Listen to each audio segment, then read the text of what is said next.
This is I Am Change podcast. The IAC podcast hopes to inspire you to live more consciously and be the change the society needs. I'm your host, Korede Azeez.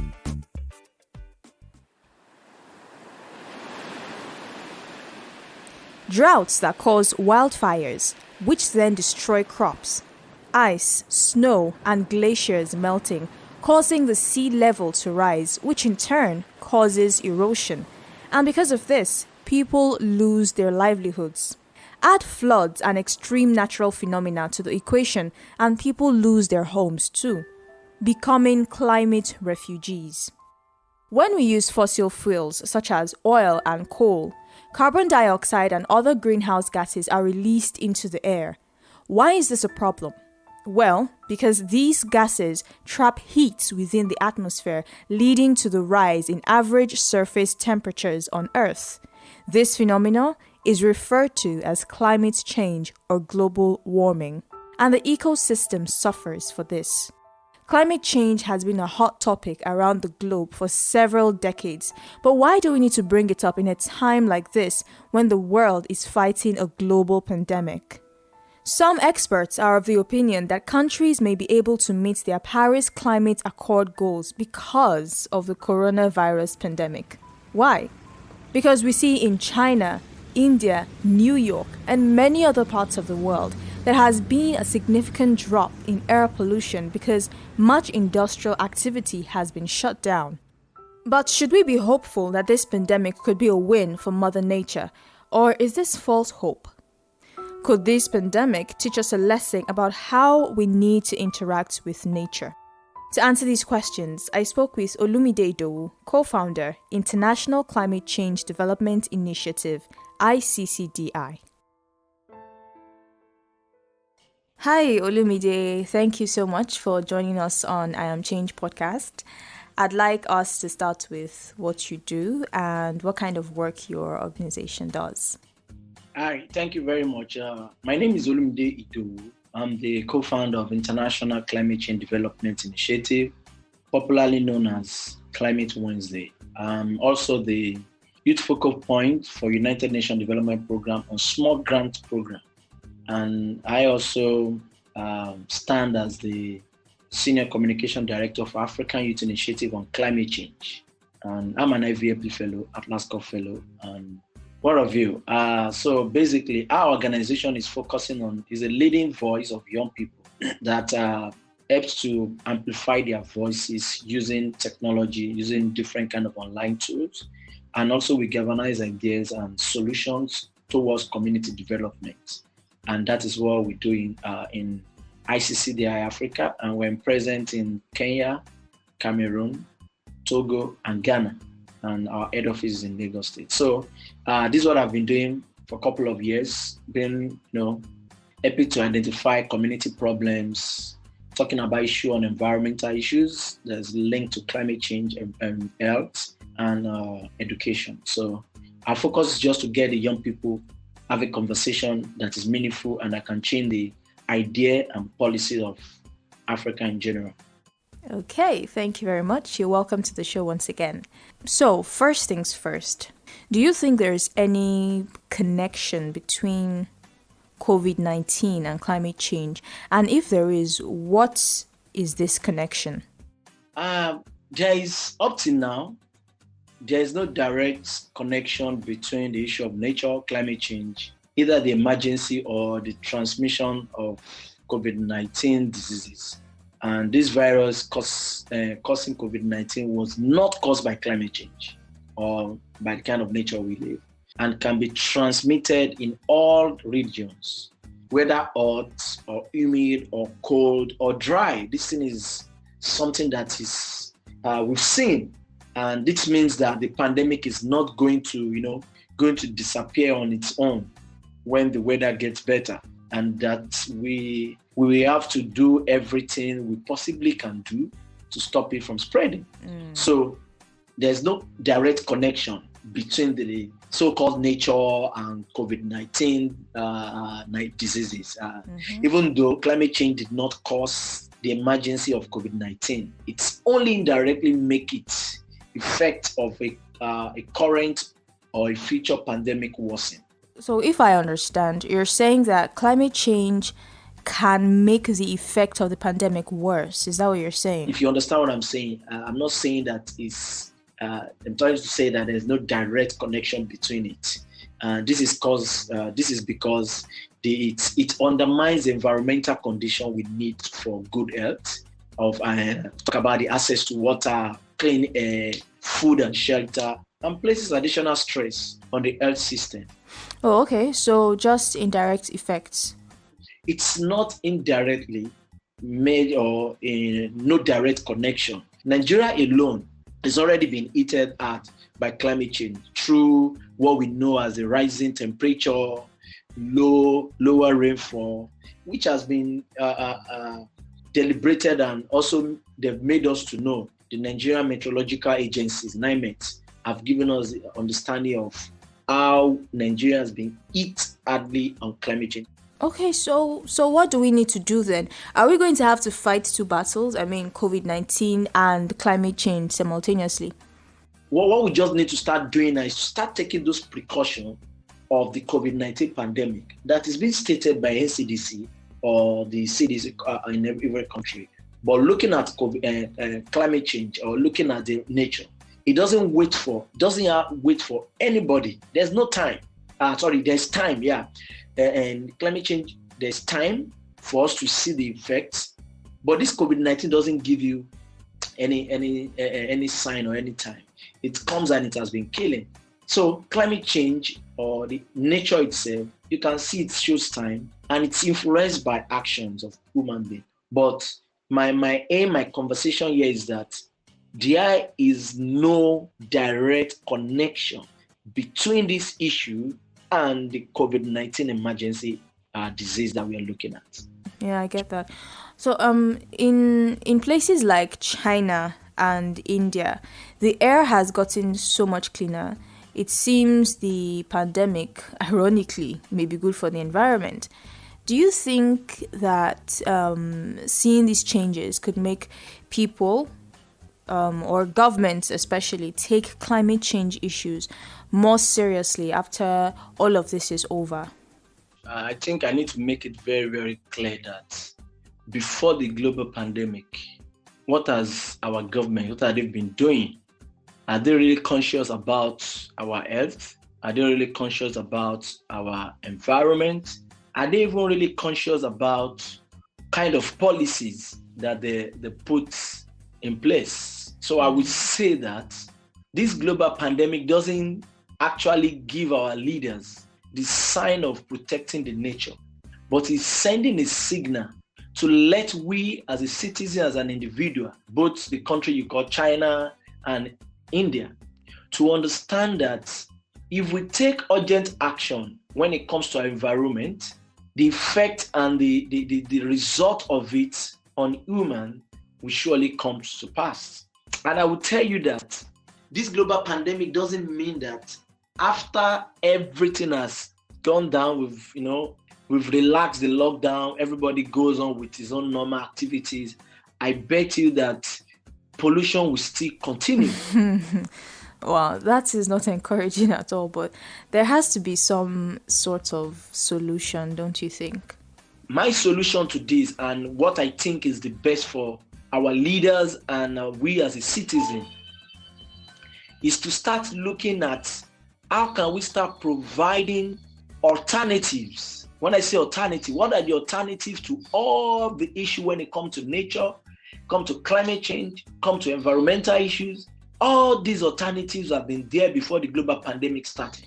So we now saying that because of the global pandemic, it is common sense that when they ask you to lock down, when they ask you to stay back home and don't go out, there is probability. Normally, probability. It is 100% sure that our environment will receive fresh. We're going to receive fresh air.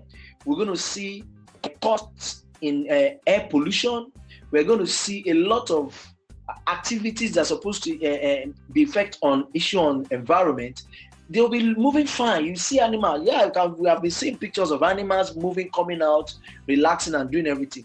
But the major problem is, how can we make sure our leaders, we as a citizen, take responsibility by looking at the alternative solution to issue of nature and environment and climate change, not looking at if what we are seeing now, we make them to not take action. Yeah. What we are seeing now is not even giving them the urgent action to start looking at how our nature or how our atmosphere is going to look at in future. Everybody's jumping, funding for this, funding for COVID-19. They are not taking action on what this thing is relating to issue of environment. I bet you that, and you can write it down, that if you remember, every country has started talking about their commitment on Paris Agreement, and they started reviewing their NDCs. That's the national our NDC in Nigeria. Everybody is looking at that in different countries. Nigeria will be submitting another one in 2020, and we are looking at submitting some in COP26. But let me tell you, the world, everybody's mind have shifted from the issue of climate change now to issue of global pandemic. And when we come back from the global pandemic, we start running up and down to solve the problem of climate change. But I will tell you, let us use this global pandemic to also look on the other side to see how we can solve the climate change issue by providing alternative towards climate change activities and issues that we're looking at. How many points in Nigeria do we have where we collect data of numbers of air we pollute? None. Lagos State is actually working on non-present with partnership with World Bank. We hope that all these things are going to be an alternative to what we contribute to the environment. Wow. Okay. That's a lot to take in. It seems you're saying that government needs to be focused on solving climate change issues just as much as they are focused on solving the corona virus pandemic, the crisis. But clearly, managing the pandemic will certainly be a priority. You know, people are dying, economies are stressed, and all that. Okay. The way we are putting more pressure on solving the issue of COVID-19, we should also look at the present issue in the world now, which is the issue of climate change. It's a time bomb, and if we don't take urgent action, it's going to explode and it's going to kill a lot of people.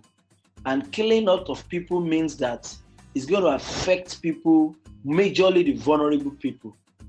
And it's something that is very, very important. So it's a two different way whereby we need to start looking at what action can we be taking, like I said before.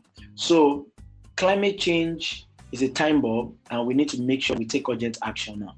And global, the COVID-19 global pandemic, as we know, there's no vaccine for now. And according to scientists, if I'm wrong, I think it takes like 2 years to get a vaccine for any pandemic. So I think it's very, very important that we keep taking action on the issue of climate change. And if it is high time, we need to start looking at those areas. Don't let us use global pandemic issue to say the nature is looking so nice, looking beautiful. Now, what's going to happen when we are done with the global pandemic? Are we not going to have a lot of people going out? We need to start looking at those urgent action, steps we need to take to meet the global and to meet the issue of climate change. So what exactly is it that we need to start doing right now to solve this climate change problem? What we need to start doing is to start shifting to solar, renewable energy. How can we get our alternative transportation? How can we make sure that we mobilize for climate action? How can we start looking at how can we develop an environment that is more sustainable, that produce more air in nature, and that also how can we start mobilizing local actions? When I say local actions, how can we meet the need of women and girls, children in the local community? How can we make the environment more conducive? How can we start looking at, okay, what are the alternatives to electricity that we have now? Can we start moving into solar panel? Can we start producing low-cost solar panel for community dwellers? Can we start looking at how we can build something that our transport agencies can start using that will not take too much of emission? It's the way we emit in Lagos State or in Nigeria, is very, very terrible. And those are the things that cause a lot of briefing issue and stuff like that. And we also need to start looking at what we call climate financing. How much more are we putting or injecting into environmental issues? How much are we putting into climate change issues?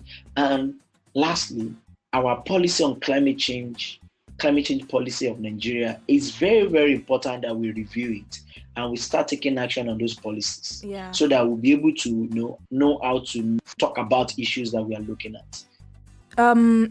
These solutions are fantastic, right? But they sound like capital projects that the government will have to be involved with. Is there anything that individuals can do, in our own limited capacity to protect the environment?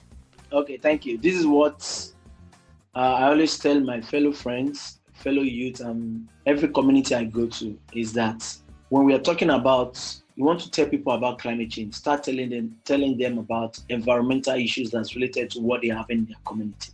And the urgent action we need to take as an individual is to tell ourselves those things that contribute to this issue. Number one, how do we dump our wastes? As a citizen, we need to start taking responsibility by dumping our waste responsibly. We need to start looking at how can we minimize the way we take transportation in our own little way. If there's a place you can trek and, that is not more than 10 to 5 minutes or so, let us see how we can take up responsibility by stretching down our body and walk down. We need to also start looking as an individual. We need to start enlightening ourselves on this issue of environmental sustainability. Enlighten ourselves in the sense that people that don't even understand what climate change is all about, we need to break it down to them. We need to give them an alternative, an explanation of how they need to take responsibility in their community. How many of us in our house that have running tap water, that we just open our tap water and it keeps running down? We need to start closing those tap water, running water, so that we can sustain the environment. We need to start limiting numbers of boreholes we are digging in our community. Those are the things that cause landslide, disaster in our community. That is an individual action that we can take. We need to start speaking our mind and using our social media platform to talk about things that are affecting us individually in our community, so that the government can say. But quickly, let me say, when you say it's going to take government each capital, no, this is the responsibility of the government. And as a government, they need to take responsibility by putting those capital projects in places, because this global pandemic also have shown us that we are not ready for solution. And people are running after for money. They are running to look for grant. They are running to look to borrow money. And these are the things that we should have worked on before the global pandemic comes up. People are there. Our governors are now renovating different hospitals.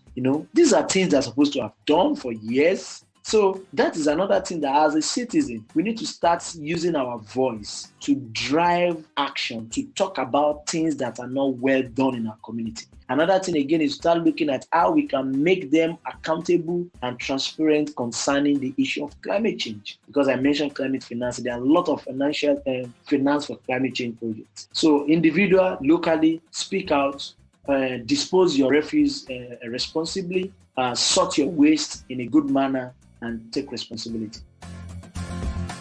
Take responsibility. 2 words. 2 words that only have meaning when you act. Turning off one light bulb you don't need, or planting one tree may not seem like much, but every little action you take matters. Leo Tolstoy once said, "True life is lived when tiny changes occur." Do your bit. It does matter.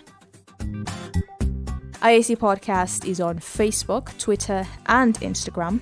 On Twitter, we are at IAC_podcast. On Facebook and Instagram, we are at I Am Change Podcast. Don't forget to share this podcast with your friends. Please rate and review IAC Podcast on Apple Podcasts, SoundCloud, or wherever else you listen to podcasts. That way, more people can find us. Until the next episode, continue to be the change you want to see.